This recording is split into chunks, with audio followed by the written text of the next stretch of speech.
sahabat Intan Medica. Kali ini kita ketemu lagi di podcast Intan Medica. Ini kita kedatangan tamu istimewa, yaitu tim dari Beacon Hospital Kuala Lumpur, Malaysia. Ibu Nani, Datu, apa kabar? Baik. Ya. Oke, Ibu Nani mungkin sama Datu boleh memperkenalkan diri ke sahabat Intan Medica, silakan. Oke, mungkin saya mulai dulu ya. Baik. Terima kasih Bu Ena. Ya, terima kasih kepada Rumah Sakit Kim yang sudah memberikan kesempatan kepada kita untuk hadir di sini. Ya. Saya Nani, nama lengkap saya Nani Sukimin. Ya, pasti dari sana juga bisa tahu ini orang Indonesia. Tapi maklumnya kalau intonasinya itu masih udah mulai Melayu karena dari sana udah hampir 30 tahun. Iya. Oke, saya sebagai business development-nya di Beacon Hospital khusus untuk pasien Indonesia untuk yang datang berobat ke Malaysia. Hai, kabar? Ya, saya Dr. Ibrahim. Saya adalah pakar onkologis di Beacon Hospital dan saya juga sebagai medical director di Beacon Hospital. Sebagai pakar, saya sudah lebih 25 tahun berpengalaman ya, dan sebagai qualify sebagai doktor sudah lebih daripada 35 tahun. Ya, jadi training saya semua saya buat di United Kingdom, di England, dan juga di Amerika. Dan saya pulang ke Malaysia tahun 1993 sebagai onkologi di Hospital University, dan juga saya dilantik sebagai ketua unit pertama di Hospital University Malaya pada tahun 1997. Ya, waktu itu tidak ada ramai pakar onkologi dan tugas saya adalah untuk mentubuhkan satu unit onkologi di Hospital University. Selepas itu saya pergi ke hospital swasta dan 2005 saya join Beacon Hospital. Dulu digelar sebagai Wijaya Hospital, tapi sekarang dinamakan sebagai Beacon Hospital. Oke, baik Datu. Ibu Nani, mungkin Ibu Nani bisa jelaskan sedikit Beacon Hospital itu apa sih, di mana posisinya? Jadi ya teman-teman tahu semua nih. Iya, memang ini selalu jadi pertanyaan khusus untuk bagi pasien Indonesia yang mau datang berobat ke Malaysia. Dan kalau kita kasih tahu Beacon Hospital itu adalah di Selangor, biasanya mereka tanya lagi, kalau saya naik pesawat saya turunnya di mana?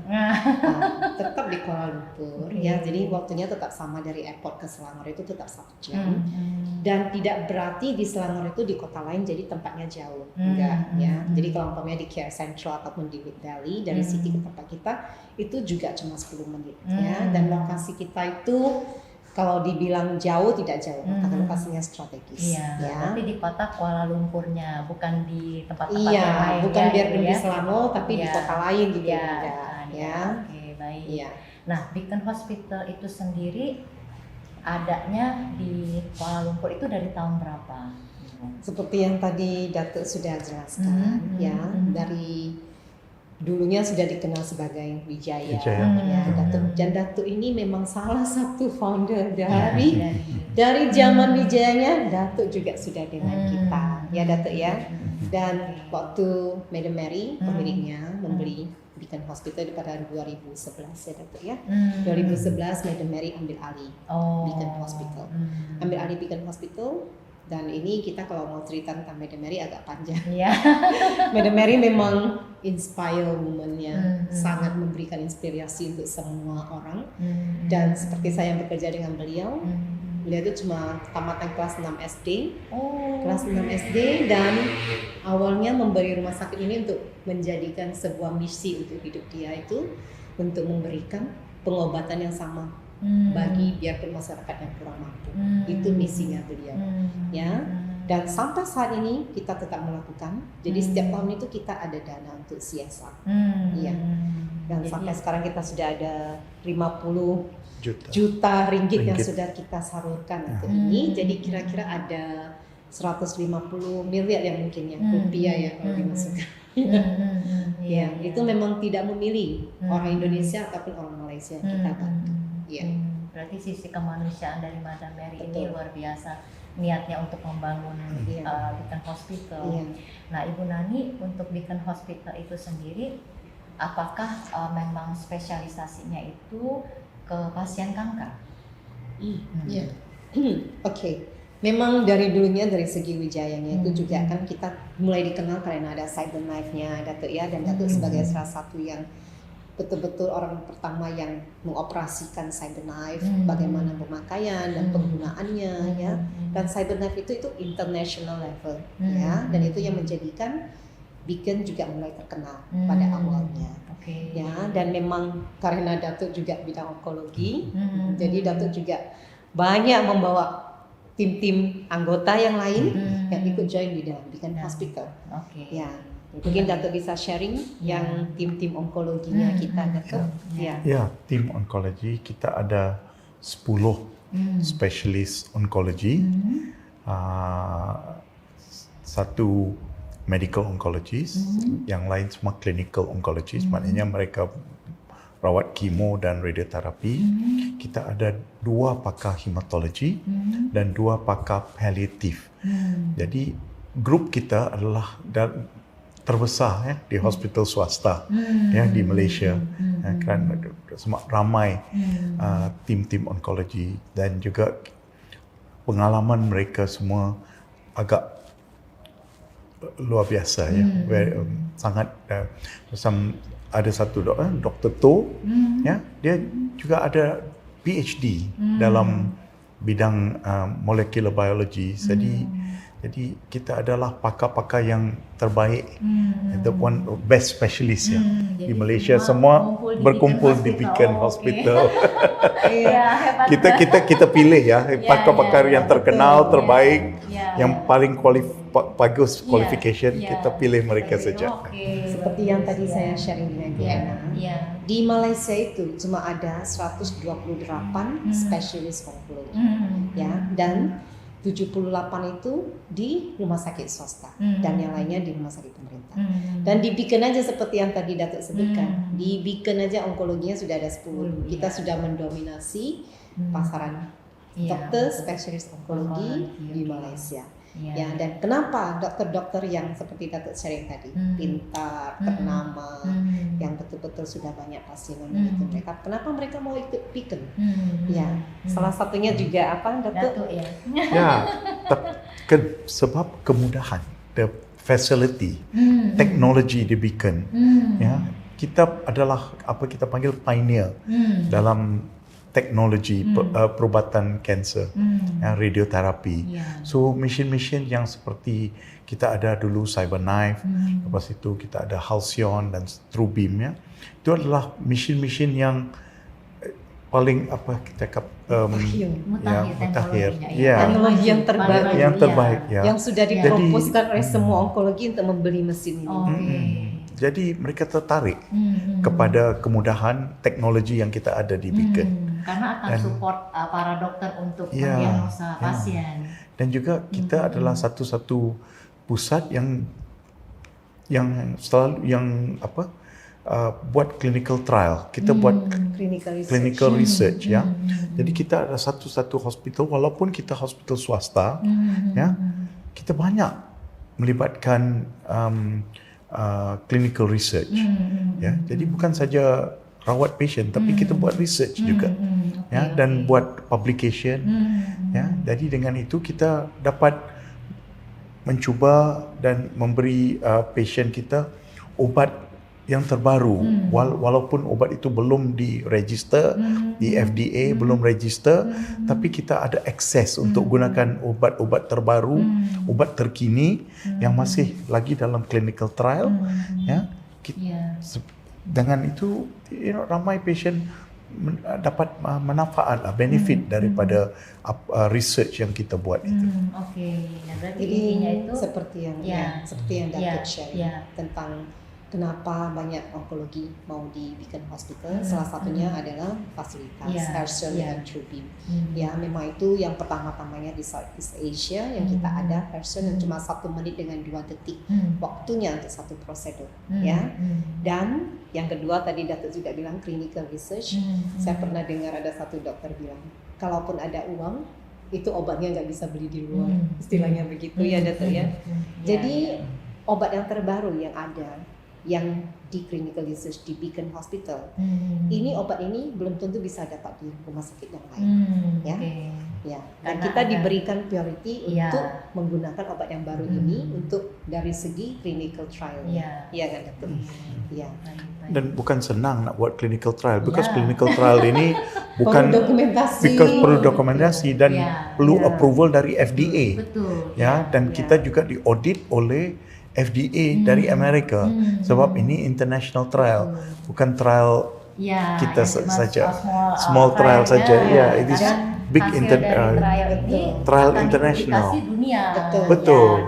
Ya, jadi apa-apa hasil trial tu akan kita contribute ya kepada statistik ya kepada. Dan dari sekarang di rumah sakit di Malaysia, salah satu rumah sakit swasta yang paling banyak mengkontribusikan people itu adalah Beacon Hospital.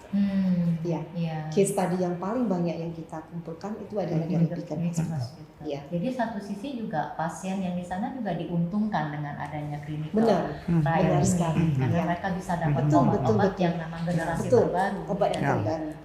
Ya, dan lebih penting juga macam hari ini baru saya terima berita yang research yang kita buat menggunakan SBRT, yang stereotactic body radiotherapy.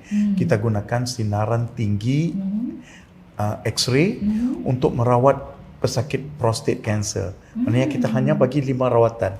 Selalu radioterapi untuk prostate cancer kita menggunakan 30-35 rawatan ya.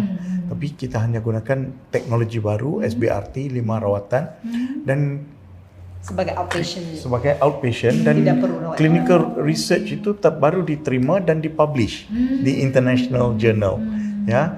Jadi bukan saja kita buat clinical trial, tapi apa yang kita buat, rawatan yang kita buat ya, kita kumpulkan ya result dan kita terbitkan di jurnal dan membuktikan yang apa yang kita buat itu adalah international standard dan juga hasil ya dari publication ini ya kita taraf dunia ya. So macam clinical trial yang kita buat untuk SBRT prostate, kita rawat lebih kurang 50 patient, 50 pesakit dalam jangka masa 5 tahun. Hanya 1 patient saja yang gagal. Maknanya success rate kita 95% ya. Tapi survival rate-nya 100%, 100%. So kita terbitkan, kita cakap okey ini patient yang kita rawat. Bukan kita cakap dari segi teori, verbal saja yang kita ada rawat peralatan yang bagus, hasil yang bagus, tapi kita buktikan dengan publication dan kita buktikan dengan inilah terbitan di jurnal yang diterima dan diaudit oleh international community yang menunjukkan okey hasil kita bagus dan international community maknanya antarabangsa juga terima yang apa yang kita buat itu adalah international standard. Ya. Jadi rumah sakit yang lain pun mungkin akan menjadi acuan ya, dari hasil dari yang dilakukan Beacon ya. Dan begini juga, ini berarti berita baik untuk penderita kanker prostat. Ya, dan ini sudah membuktikan apa yang Datuk bilang, bukan kita cuma mengobati, tapi kita juga mengumpulkan data. Ini sudah membuktikan dengan pengobatan ini yang cuma 5 kali, ya, dengan pengobatan SBRT yang tadi Datuk sebutkan, itu bisa menyembuhkan kanker prostat. Iya, jadi pasien tidak perlu operasi, Datuk ya, tidak perlu melakukan yang pengobatan yang sangat lama, invasif, invasif ya. Karena singkat cuma betul. 5 radiasi sudah 5 kali rawatan. Bisa Iya. rawat tanpa Ya. rawat nginap, Iya. setiap kali datang 20 menit ya Datuk. Udah itu sudah balik lagi the next day, Iya. Senin sampai Jumat Iya. udah selesai dan boleh balik. Iya. Iya. Oke, luar biasa. Dan harganya juga terjangkau ya Iya, Datuk. luar biasa. Iya. Kurang daripada surgery. Nah, Cost surgery, Costnya dibanding pembedahan, lebih berbanding murah. dengan pembedahan Oke. dari segi efek sampingan, dari segi quality atau mutu hidup, ya mereka tak perlu dipotong, dibedah, ya dibagi bios, tak pernah. Semua Iya, sakit iya, luar, iya, 5 kali rawat, selesai. boleh pulang. Hari ini rawat, esoknya pulang balik. jadi Ya. pengobatan-pengobatan seperti ini yang terbaru yang kita mau Iya. sharing dengan Iya. masyarakat di sini Iya, iya. yang masih berpikir bahwasanya pengobatan kanker itu kalau Mengerikan. mendapat kanker itu sudah divonis. Iya. Itu belum berarti Iya, begitu ya. betul. Seperti yang ceritanya tentang yang our successful rate untuk breast cancer patient ya. Untuk tahap 1 dengan 2 itu dari research kita 5 tahun itu membuktikan itu 100%.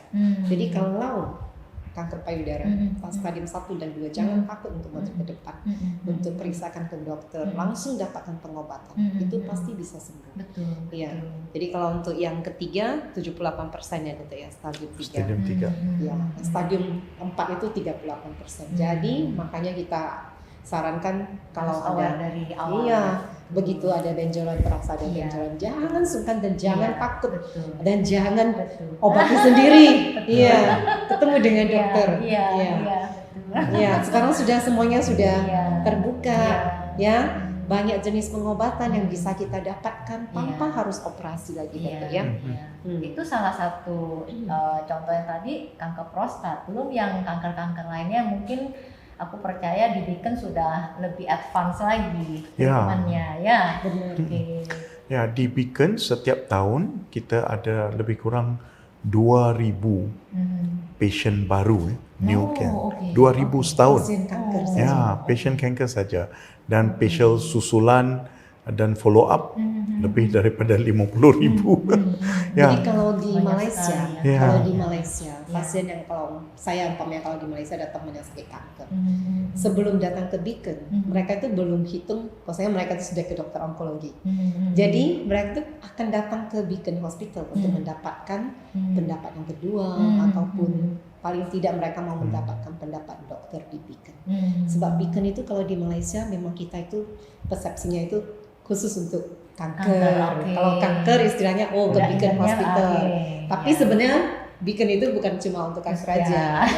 Kita untuk tulang, untuk saraf, untuk mata, untuk yang lainnya juga Iya, ada. iya. Ya, gynae, Iya. prostat, semuanya ada. Tapi yang cuma nggak ada yang itu untuk anak-anak aja dan untuk yang melahirkan kita nggak ada di Oke, Beacon Hospital. iya, Iya. iya. Yang lainnya semuanya ada, semuanya. Tapi majoritinya memang pasien kanker ya. Betul, Oke. betul. Iya. Datu, apa bisa jelaskan atau ceritakan jenis kanker apa yang banyak di treatment di Beacon Hospital? Okay. Kanser utama yang kita rawat di Beacon adalah kanser payudara, breast cancer. Oke. Ya, so dalam 2,000 lebih kes-kes terbaru, lebih kurang 500 lebih ya, maknanya 25% kes kita kanser payudara. Ya, sebab nombor 1 payudara adalah kanser yang utama di Malaysia. Ya, Paling banyak. ya paling banyak di Malaysia. Dan lain-lain kanser, kanser usus, kolorektal, Oke. kanser paru-paru, kanser nasopharynx, kanser cervix, kanser prostate. Ya, itu adalah lebih kurang kanser-kanser utama, lebih daripada 50-60% daripada kanser kita terdiri dari kanser-kanser yang tadi saya sebut. Oke. Nah, rata-rata survival rate dari pasien kita bicaranya paling banyak itu kan kanker payudara. Ya. Nah, ya breast cancer. Nah, survival rate dari pasien yang berobat di Beacon Hospital itu bagaimana? Okey. Kita juga telah buat kajian ya dari segi statistik survival rate. Jadi kita tengok tahap 1 dan 2, stadium 1 dan 2, survival rate adalah untuk 5 tahun survival rate 100%. 100%. 100% survival rate ya. Iya, baru saya Ya, stadium 3 kurang sedikit ya. Mungkin dalam 78%. Ya. Itu pun sudah tinggi loh. Itu tinggi. Dan stadium 4 maknanya kanser itu sudah kemana-mana ya. Survival rate-nya masih okey juga, lebih daripada 40%. Kalau kita tengok statistik di dunia, survival rate untuk stadium 4 kanser payudara ialah 20%, 5 years survival. Kita double ya, 40%. So dari segi rawatan, survival rate kita, dan kita di audit juga tengok ya, dan juga buat terbitan publication yang mengatakan survival rate kita adalah yang paling tinggi ya. Ya, Di tahap dunia bukan di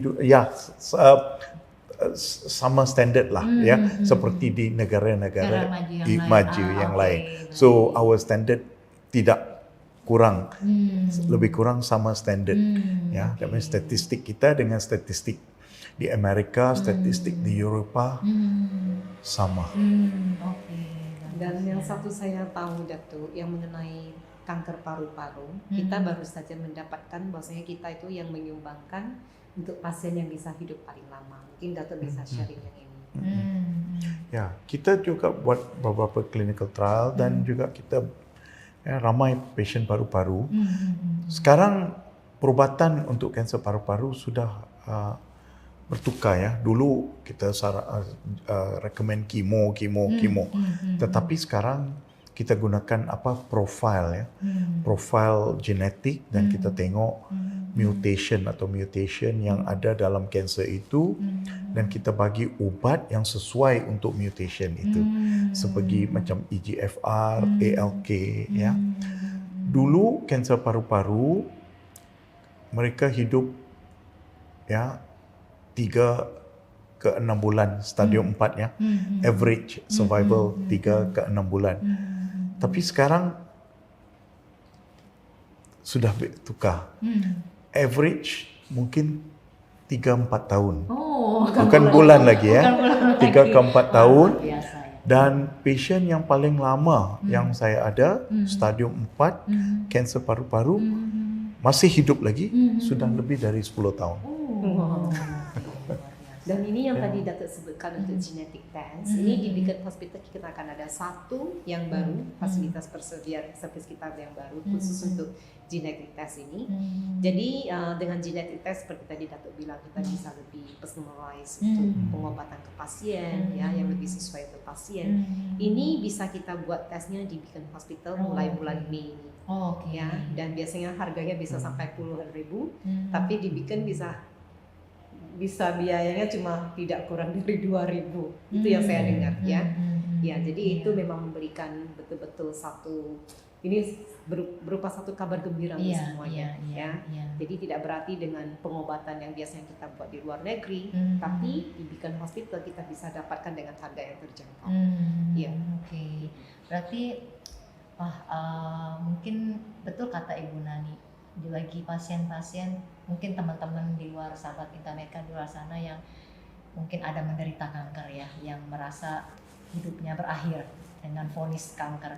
Nah, ini sudah ada suatu rumah sakit namanya Beacon Hospital yang mungkin nanti bisa jadi harapan bagi para pasien penderita kanker untuk bisa mendapatkan kita nyebutnya harapan untuk bisa hidup lebih lama, sembuh. Ini yang menjadi harapan kita, bisa membantu lebih banyak pasien lagi. Betul. Dengan teknologi yang luar biasa yang dimiliki oleh Beacon Hospital dan dengan harga yang terjangkau. Betul, itu yang pasti, yang pentingnya. PET scan kita cuma 7.000. Betul. 7 juta. Iya, 7 juta. Itu yang mau saya sebutkan. Jadi harganya cuma 2.000. Iya. Betul. Ya. Nah, Datuk pernahkah menangani pasien yang mungkin sudah divonisnya hidupnya sudah tidak lama lagi sebelum ketemu Beacon Hospital ya, Datuk ya, tetapi setelah di treatment oleh tim onkologi di Beacon Hospital ternyata vonis itu sudah disingkirkan. Apa pernah seperti itu? Banyakkah? Ada juga lah pasien seperti itu. saya juga ingat satu pasien, dia pasien lung cancer, ya, pasien paru-paru, stadium 4. Dia dirawat di rumah sakit swasta di Kuala Lumpur. Dia diberi kemo, diberi imunoterapi, macam-macam rawatan diberi.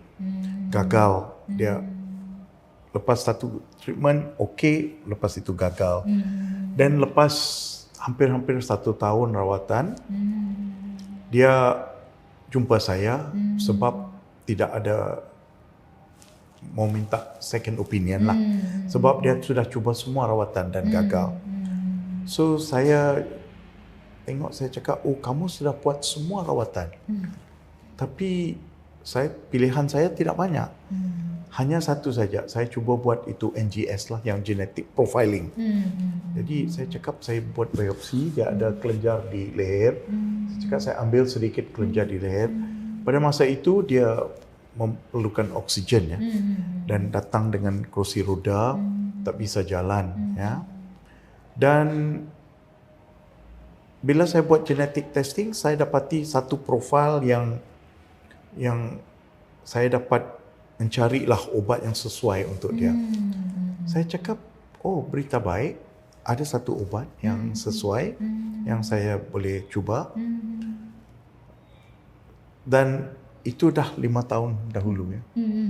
Dia masih sekarang selepas makan obat itu, alhamdulillah sampai sekarang dia masih okey. Itu kejadian 5 tahun yang lalu. 5 tahun dulu. So jangka hayat hidupnya mungkin lagi 2-3 bulan. Tapi sekarang sudah hidup sampai 5 tahun dan masih okey lagi. Ya, masih okey juga. Jadi ada jugalah kadang-kadang kes begitu. Dan kes yang pertama lah yang saya pernah rawat juga kanser paru-paru. Pasien ini adalah satu CEO daripada satu syarikat yang amat besar di Malaysia. Dan sebab dia CEO international company, dia dihantar ke Amerika untuk buat rawatan. Selepas duduk hampir-hampir 1 tahun lebih di US, di Amerika untuk rawatan, lama-lama dia cakap, oh minta maaf, kita tak ada rawatan lagi, kamu pulanglah balik Malaysia. Dia datang dan saya cakap, oh okey, saya baru ada obat ini, kita boleh cuba, masih dalam clinical trial, kita cubalah obat itu untuk paru-paru. Dia datang sama jugalah dengan kerusi roda, dengan oksigen. Ya, lepas start obat itu, lepas 1 bulan, dia datang masuk klinik tanpa oksigen dan jalan pelan-pelan masuk klinik. Lepas 4 bulan main golf di Australia. Oh doktor, saya mau pergi main golf di Australia. Oh okey, lepas 4 bulan saja dengan rawatan. Jadi ya ada juga kes-kes yang itu, tapi bukan common lah, bukan semua orang yang kita dapat nasib yang baik yang kita dapat temui obat yang sesuai untuk pasien itu, ya. Tapi maksudnya itu ada success story dari beberapa pasien yang memang sudah mungkin di rumah sakit lain sudah give up, angkat tangan, sudah tidak bisa mengobati, tapi diarahkan mungkin oleh yang kuasa untuk ke Beacon Hospital, akhirnya bisa disembuhkan. Luar biasa. Bu Nani, apakah banyak pasien Indonesia dari Indonesia berobat di Beacon Hospital? Itu makanya Nani ada di Beacon Hospital. Oh baik. Kalau enggak Nani nggak di sana, ya. Iya datang ya. Iya, kita tim Indonesia kita, bukan Nani aja. Malah saya ada tim Indonesia saya di sana, ya. Tim saya itu terdiri dari digital marketing, Ibu Santi, customer service saya, Nina yang siap membantu pasien yang datang, dan saya ada dokter yang siap menjawab semua inquiry dari pasien melalui WhatsApp tanpa kita menerima bayaran. Jadi kalau pasien ada pertanyaan bisa kita langsung dulu. Dari mulai pertanyaan sampai mereka itu mau mengatur untuk appointment, untuk tiba di Beacon Hospital, kita juga ada namanya patient navigation. Patient navigation itu tugasnya untuk membantu pasien yang pertama kali datang ke Beacon. Jadi bukan saja pasien dari Indonesia, tapi pasien dari Malaysia juga. Iya, jadi mereka itu di guide biar nggak merasa kehilangan di sana, nggak tahu directionnya gimana ya. Jadi itu penting sekali untuk pasien baru. Ya. Dan di samping itu kita bukan saja tim Indonesia kita yang siap membantu ya. Kita ada juga menyediakan akomodasi untuk pasien yang dari luar kota. Karena Beacon bukan aja menerima pasien dari Indonesia luar negeri, kita juga menerima banyak pasien dari luar kota seperti Penang, Melaka, Sabah, Sarawak ya. Jadi bayangkan banyak orang Malaysia yang tahu tentang pengobatan di Beacon di Malaysia ya. Dan kita menyediakan apartemen ini, ada 16 apartemen ya, khusus disediakan untuk pasien dari luar kota dan luar negeri. Jadi pasien tidak perlu tinggal di hotel. Dan kalau melakukan seperti yang tadi Datuk sebutkan, radioterapi, radiosurgery ya, so 5 kali berarti dia tinggalnya 5 hari di apartemen kita itu gratis tanpa bayaran ya. Jadi kalau kemo kan ada 2 hari, jadi 2 hari itu dia tinggal di sana tanpa bayaran. Itu untuk meringankan biaya pasien juga secara tidak langsung. Ya, kadang-kadang kan biarpun pasiennya ada di dia akan rawat inap, tapi keluarga juga mesti tinggal di hotel kan juga lumayan ya biayanya. Betul. Iya. Jadi intinya saking banyaknya pasien Indonesia yang berobat di Beacon sampai ada tim khusus Indonesia di dalam Beacon. Jadi pasien Indonesia yang datang juga nggak usah takut, ini nggak bisa komunikasi dengan dokternya gimana. Seperti Datuk sudah biasa terima pasien dari Indonesia dan otomatis Datuk sudah bisa ngomong. Biarpun nggak ada tim Indonesia di samping, Datuk juga sudah bisa. Kayak sekarang kan. Iya benar. Jadi sahabat Intan Medical bisa mengerti apa yang Datuk sampaikan. Dan kita siap membantu tim kita, siap membantu untuk menemani kalau diperlukan.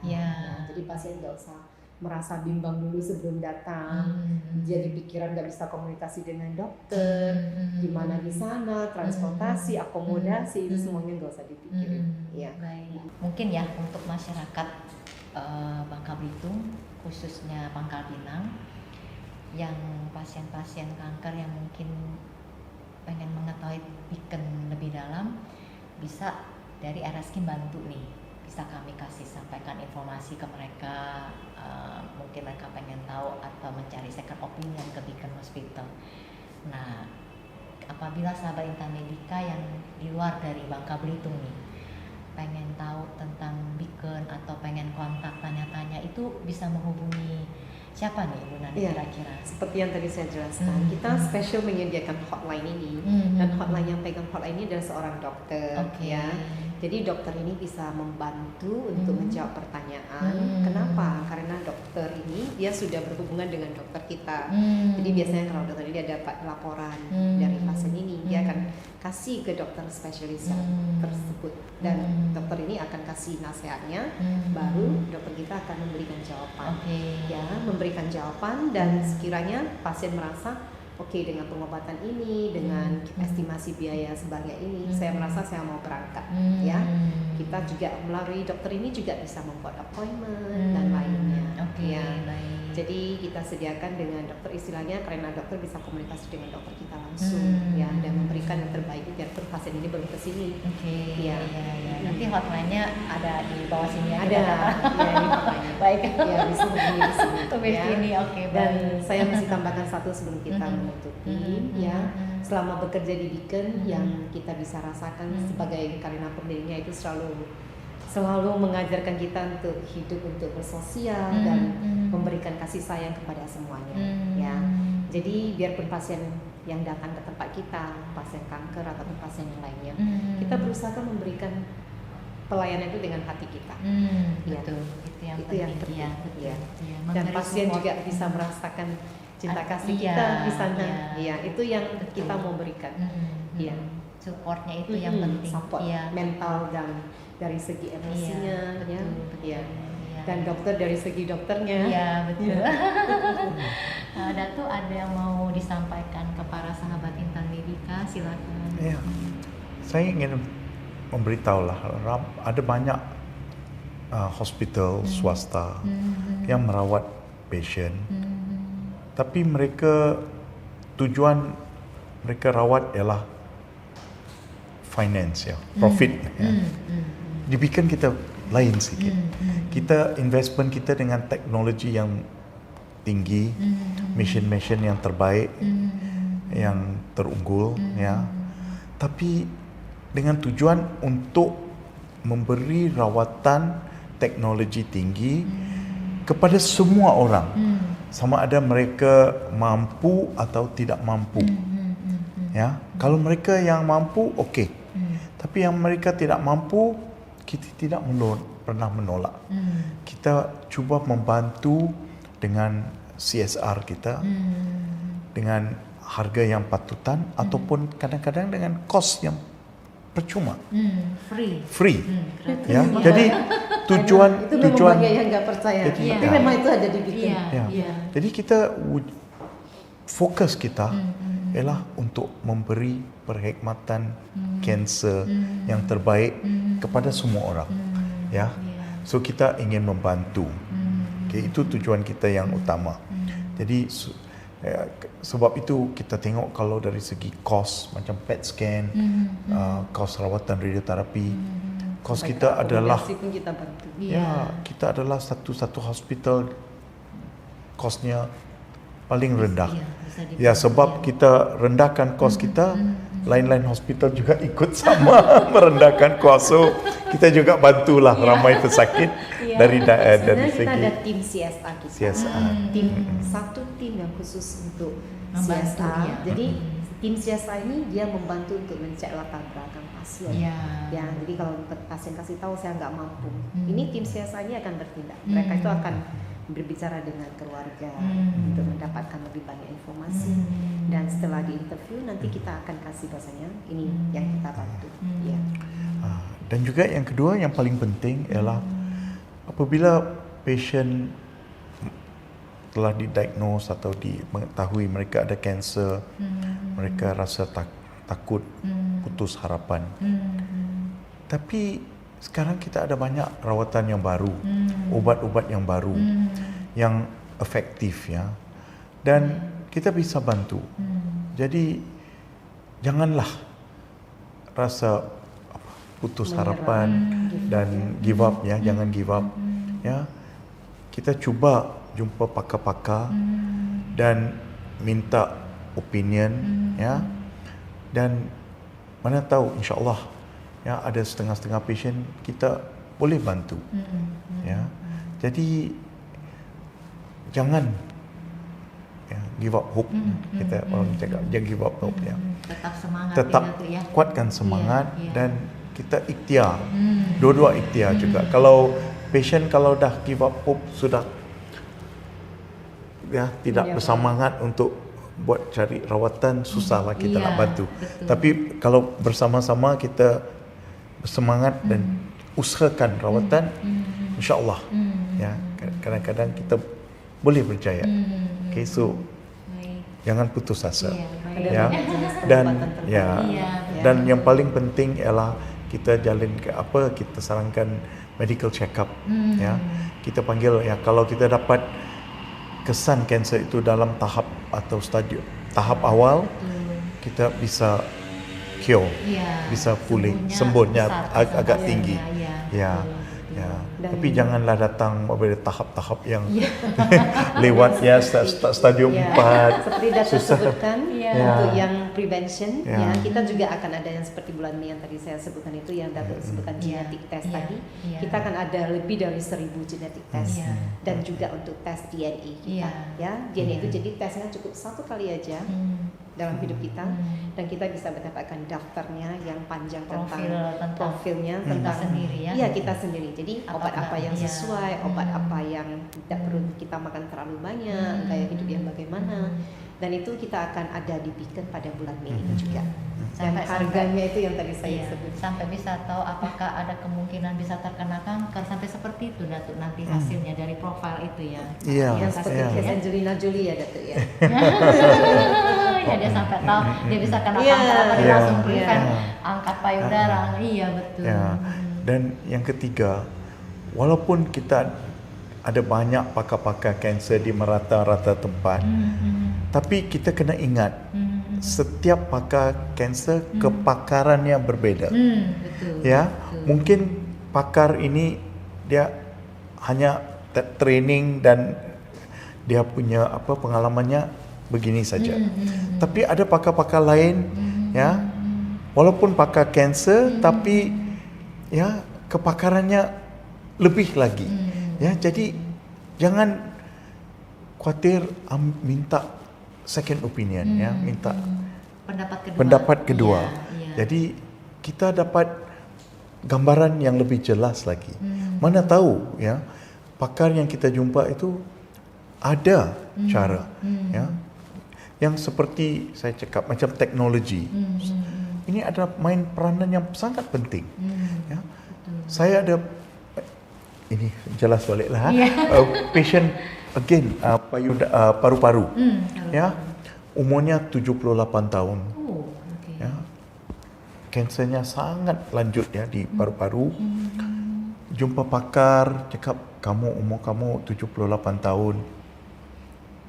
Tak boleh, tak bisa dibedah, tak ada rawatan yang sesuai, tak apalah, tunggu saja masa balik rumah dan enjoy dengan family saja.